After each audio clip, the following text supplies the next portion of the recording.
안녕하십니까. 오늘 살펴볼 내용은 예방접종에 대한 것입니다. 저는 소아청소년과 전문의 이진석입니다. 여러분, 감염성 질환에 대해 들어보셨나요?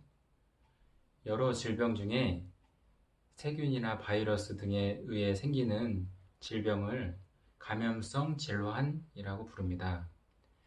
예방접종은 한마디로 이러한 감염성 질병에 대해서 백신을 투여해서 인위적인 면역을 유발시키는 것이라 하겠습니다. 그럼 예방접종을 왜 해야 될까요? 개인적 관점과 사회적 관점으로 나누어 살펴보겠습니다. 먼저 개인적 관점으로 보면 접종을 해서 감염성 질병에 덜 걸렸을 경우에 개인의 삶의 질이 올라갑니다. 제가 개인적으로 알고 있는 어떤 분이 어렸을 때 홍역 접종을 안 한 상태에서 홍역이 심하게 걸려 폐렴, 나중에는 기관지 확장증이라는 합병증이 생겨서 성인이 된 뒤에도 두고두고 고생하는 경우를 보았는데 매우 마음이 아팠습니다. 실제 임상에서 예방접종을 안 해서 수두가 심하게 걸려 흉터 때문에 고생하는 친구들도 많이 보았습니다. 두 번째, 사회적 관점으로 보았을 때 예방접종으로 인해 각 개인의 감염성 질병이 줄어들면 질병의 유행이 감소됩니다. 따라서 국가 전체의 의료비도 감소하는 효과가 있다 하겠습니다. 그럼 예방접종을 하면 100% 효과가 있을까요? 물론 A형 간염처럼 2회 접종했을 때 99%까지 항체가 생성되는 경우도 있습니다. 또 결핵을 막는 BCG의 경우 상대적으로 항체 생성률이 떨어집니다. 하지만 중증 결핵을 막는 효과가 크기 때문에 BCG를 추천을 하고요. 어떤 부모님들 같은 경우는 접종으로 인한 부작용 때문에 접종을 거부하시는 경우도 가끔 있습니다.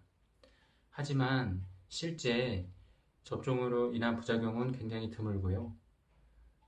부작용이라 해도 대부분 맞은 자리가 붓는다든지 열이 난다든지 하는 경미한 경우가 대부분입니다.